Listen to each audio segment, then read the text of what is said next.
what do you do on a foggy day?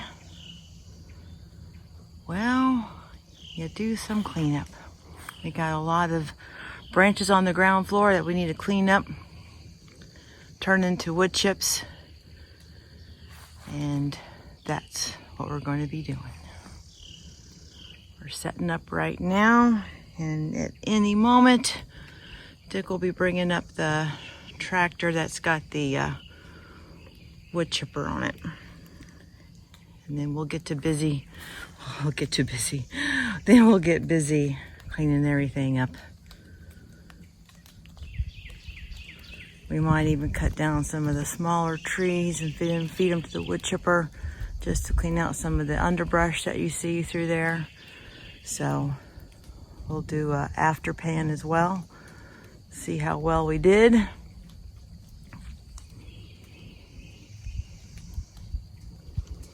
Yep, we got Miss Hannah out here to root us on.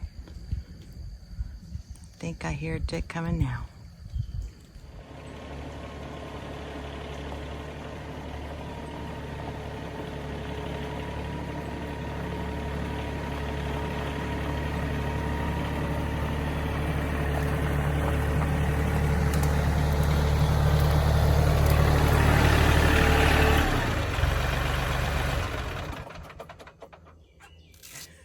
You ready?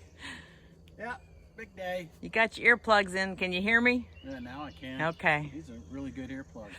If I see you wear them in the house, I'm going to be upset. Yeah. Let's wear headphones with the Bluetooth headphones with some music on it. Same difference. Same difference. Anyway, so we're going to chip a lot of fallen branches along the our road. And then start clearing out some small saplings and some little trees. Try to open up the forest a little bit more, and some hopefully dead wood that we see. Maybe you chip it into some piles, and then it's good stuff. We'll move it back into to the garden area where we can use it. That's the plan. That's the plan. That's the plan. All right, so let's get to it. Okay.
So the other day we did a lot of chipping. We really put that new chipper, the Woodland Mills chipper, to work. And so we came down our road and kind of picked up all the dead stuff off the ground. We cut a few saplings, chipped those up, but we ended up with some really nice stuff for our garden. I mean, these chips is broken down really nice. This is some good stuff right here, and we've got piles of this up and down the road, and then we also have some trails through the forest that we started going down the trails and chipping some wood, the branches that had fallen, and some dead wood and stuff like that.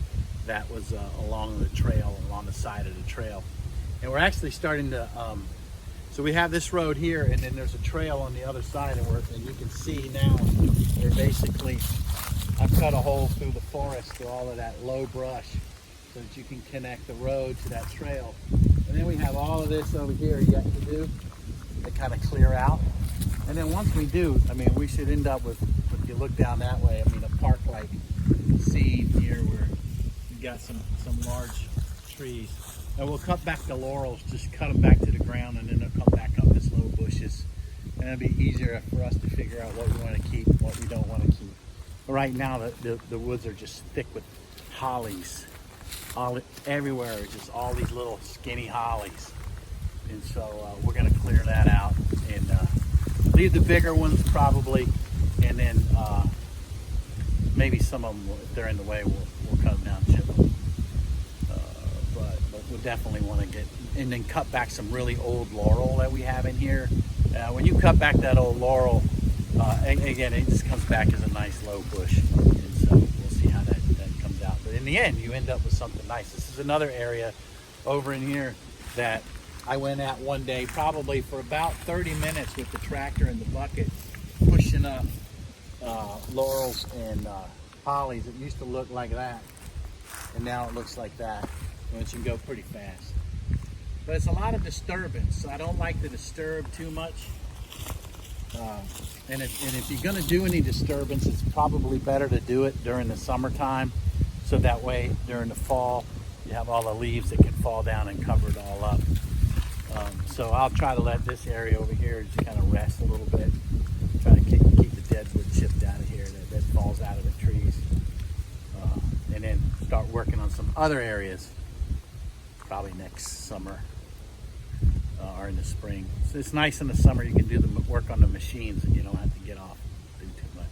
Machines will just rip that stuff up and pile it up really fast. And then you come back, you know, a year later and you got a really nice stack, really nice pile of compost underneath all the dead wood. So then you set the dead wood aside with the excavator, just shake out all the dirt, and you end up with a really nice pile of awesome soil that you can use in the garden. So we're trying to expand our footprint here onto our full 17 acres. Obviously, a lot of it's going to remain woodlands, but stuff that's closer to the house, we want to try to turn into a forest garden and maybe some edible forest stuff going on. As soon as we can figure out how the light lays on, once we get some of this cleared out on the bottom, we can figure out how the light shines down and figure out where we can put some edible, shrubberies and things like that along the edge of the forest. That's the plan. I approve the plan. Yeah. If you want to watch this plan come to fruition, go ahead and subscribe to the channel, and we'll see how we do.